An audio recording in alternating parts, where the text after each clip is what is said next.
Mungkin kisahku ini sulit diterima oleh akal sehat,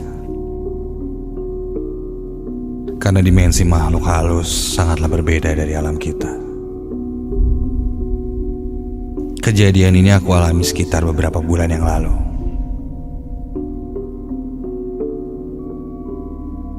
Namaku Ardi. Aku seorang mahasiswa di salah satu universitas negeri di kota Bandung. Di sela-sela perkuliahanku, aku pun bekerja sebagai driver ojek online. Ya lumayan lah untuk menambah penghasilan dan agar bisa belajar mandiri dalam membiayai kuliahku sendiri. Biasanya aku mulai beroperasi setelah pulang dari kampus jam 2 siang. Dan kalau lagi semangat-semangatnya, aku bisa narik hingga larut malam. Sampailah pada hari itu, Bandung diguyur hujan lumayan deras.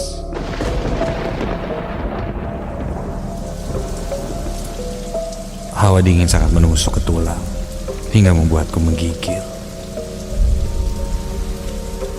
Malam itu, aku mangkal tidak jauh dari salah satu rumah sakit ternama di Bandung. Namun memang ketika itu suasana sangat sepi. Ya, mungkin karena hujan juga. Jadi tidak banyak yang menggunakan jasa ojek online, pikirku. Bahkan ketika itu, aku tidak melihat satupun driver online lain yang biasanya mangkal di sana. Terakhir kulihat, sore hari mungkin. Dan itu pun hanya satu orang. Pada kemana ya? Hujan kali ah.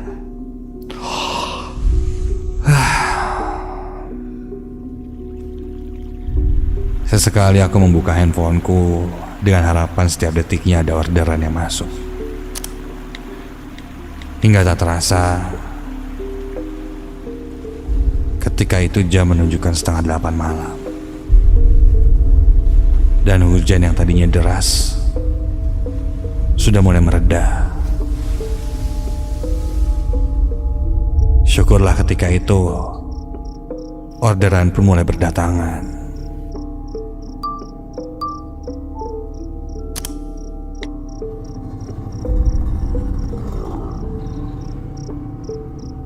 Singkat cerita, 4 orderan telah aku selesaikan. Aku pun kembali ke tempat mangkalku, menunggu orderan lainnya masuk.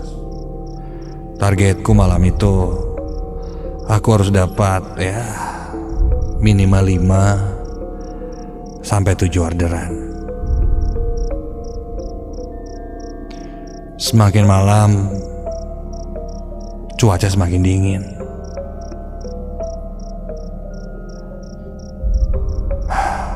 Karena dingin, aku berinisiatif untuk membeli kopi untuk sekedar menghangatkan badanku. Aku berjalan ke warung kopi langgananku yang tak begitu jauh dari tempat mangkal. Bang, biasa ya kopi 1. Anterin ke sana.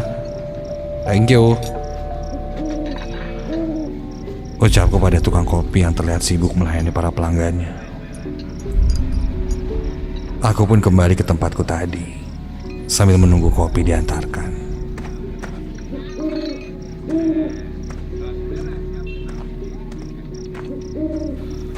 Dan ketika itu, pandanganku teralih ke sebelah kiriku. Karena tidak jauh dari sana, aku melihat seorang perempuan.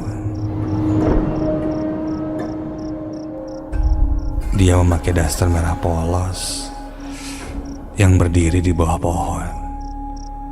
Jaraknya ya sekitar 5 meter dariku. Perempuan itu berdiri tepat di samping tukang martabak.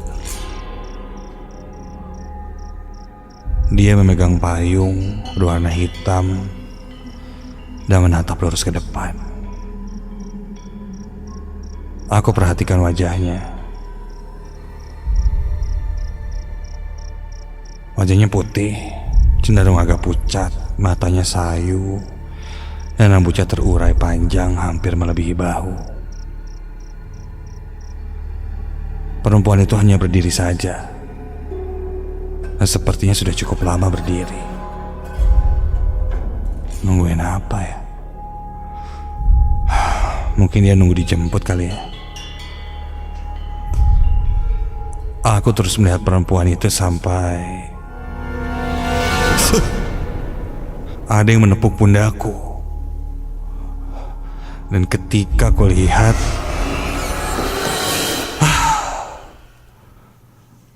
ternyata itu tukang kopi yang mengantarkan kopi pesananku. Ya elah bang, ngagetin aja. Berapa, 3.000 ya? Ini nuhun. Begitu kataku sambil memberikan uangnya. Dan aku mulai menyeruput kopi yang panas itu.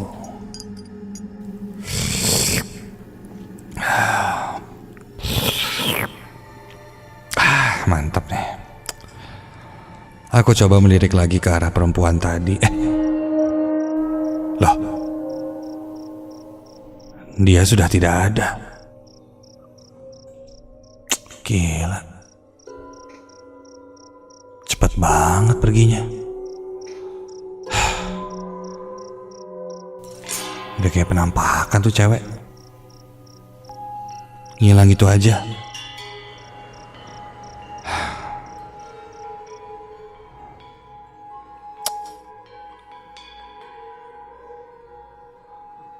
Aku pun tidak terlalu memikirkannya sampai kulihat handphoneku. Jam ketika itu menunjukkan 10:30 malam. Dan tak lama kemudian, yes, ada orderan masuk. Kali ini ada yang pesan makanan, nasi goreng, dan harus diantar ke daerah Babakan Karet. Aku pun bergegas memakai jas hujanku dan menyalakan sepeda motorku menuju ke tempat jualan nasi goreng yang dipesan.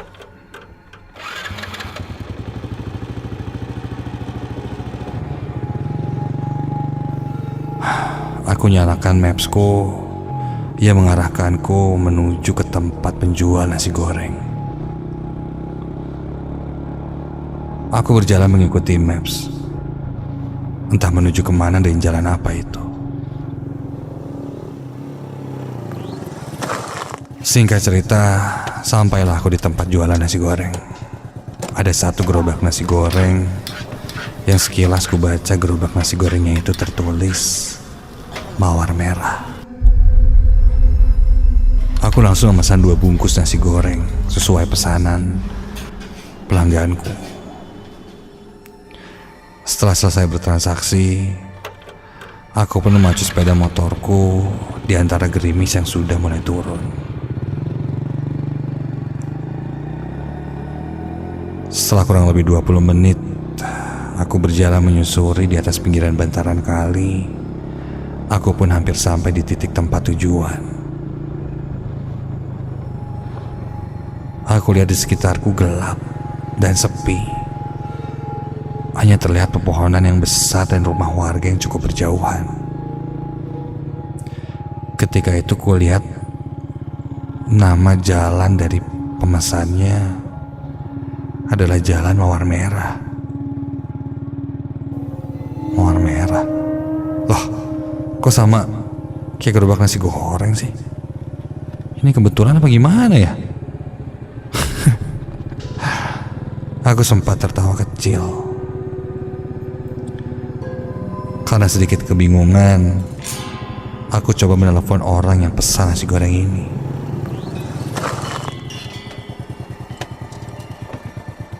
Halo? Punten, ini yang pesan nasi goreng ya?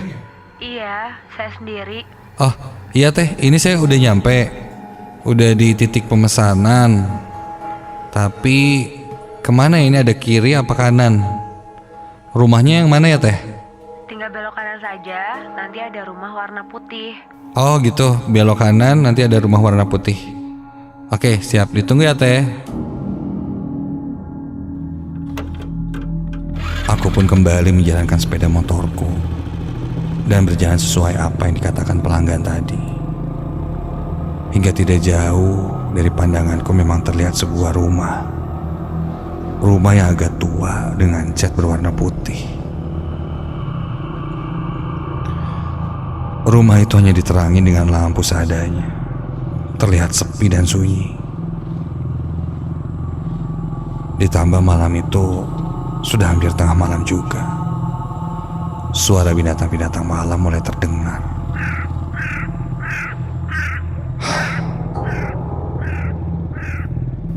Rumah warna putih tidak ada lagi.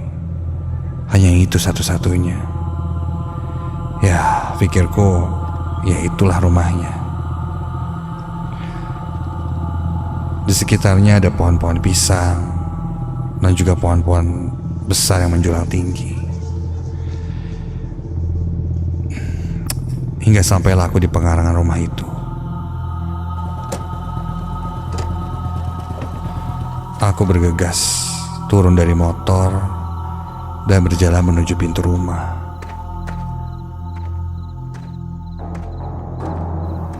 Aku buka helmku dan kusimpan di sebuah kursi kayu yang ada di samping pintu itu. Lalu aku mengetuk pintunya. Punten. Punten. Mana? Punten. Ini saya driver yang mau nganterin orderan nasi goreng.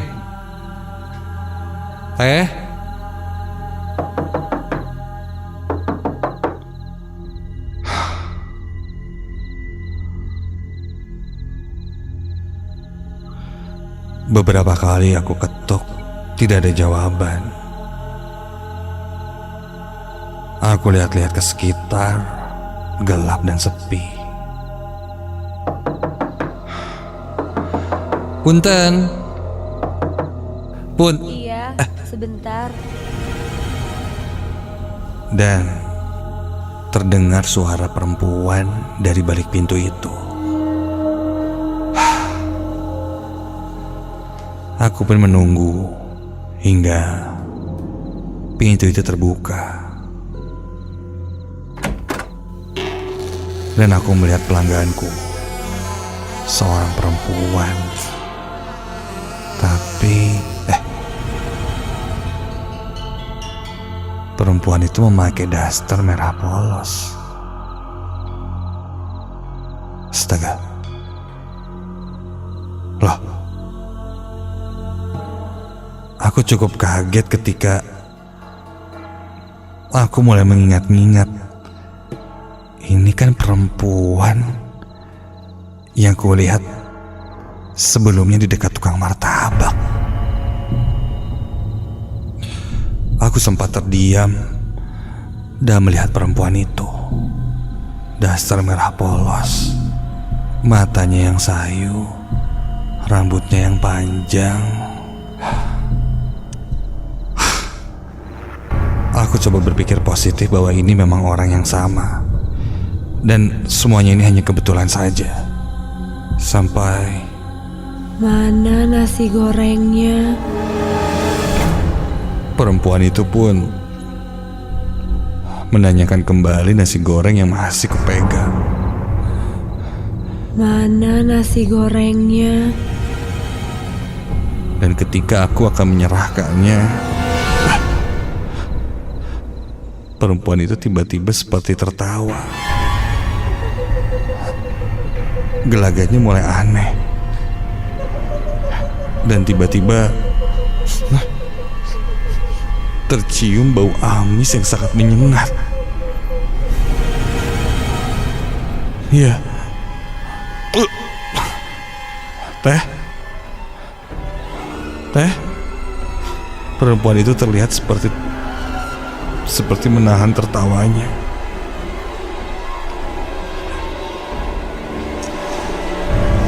Teh. Kini dia terlihat menunduk.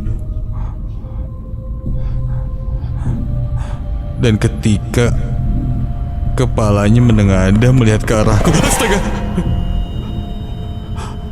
Wajah perempuan itu kini berubah menyeramkan, mengeluarkan darah segar, dan bola matanya berubah menjadi berwarna putih. Kini perempuan itu tertawa melengking, membengkakkan telingaku. Tanpa pikir panjang aku pun berlari dan menjatuhkan nasi gorengnya, dan langsung memacu motorku.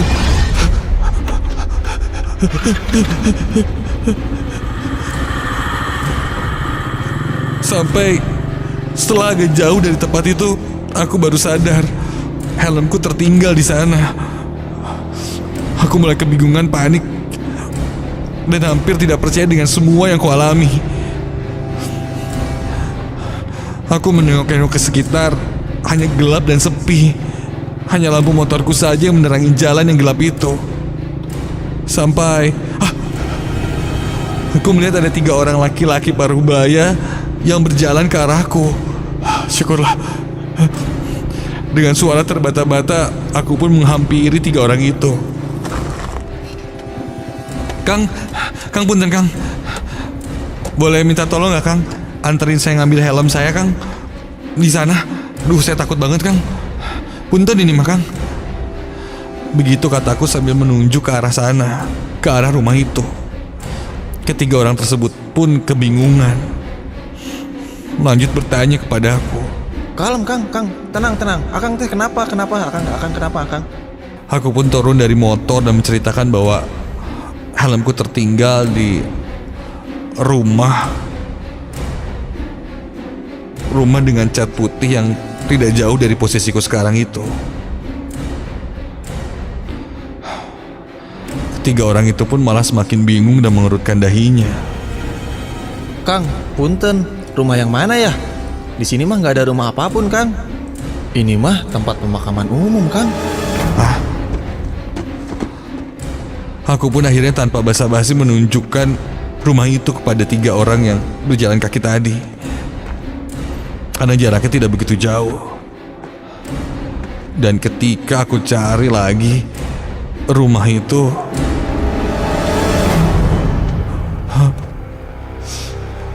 langkahku pun terhenti ketika memang di sana tidak ada rumah. Namun itu memang tempat pemakaman umum yang sangat luas.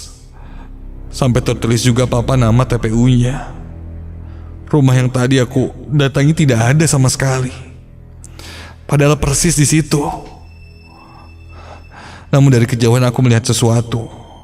Helmku, helm itu berada tepat di atas batu nisan di sebuah kuburan lengkap bersama 2 porsi nasi goreng yang tergeletak di sana. Dan ketika kulihat, itu adalah kuburan seorang perempuan. Aku tidak mau sebutkan siapa, namun aku sangat tidak percaya dengan apa yang kualami semua itu. Akhirnya aku pun dibawa ke sebuah warung kopi oleh ketiga orang itu yang mulai menenangkanku sambil memberiku air hangat. Kini aku mulai merasa nyaman dan tenang. Lalu aku menceritakan kejadianku. Katanya cerita sepertiku sudah tidak asing lagi di telinga mereka. Mereka bilang banyak orang-orang yang sering disesatkan oleh jin atau makhluk halus di daerah sana. Ada 2 hal yang membuatku tidak percaya dengan semua kejadian aneh ini. Yang pertama, ternyata penjual nasi goreng yang gerobaknya bertuliskan mawar merah itu Tidak pernah ada. Aku sempat tanyakan kepada orang-orang yang ada di sekitar sana.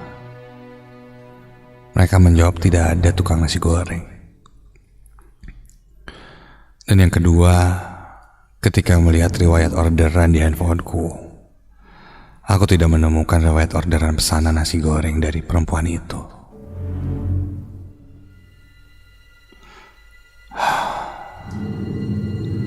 Meskipun tidak percaya, namun aku mengalaminya.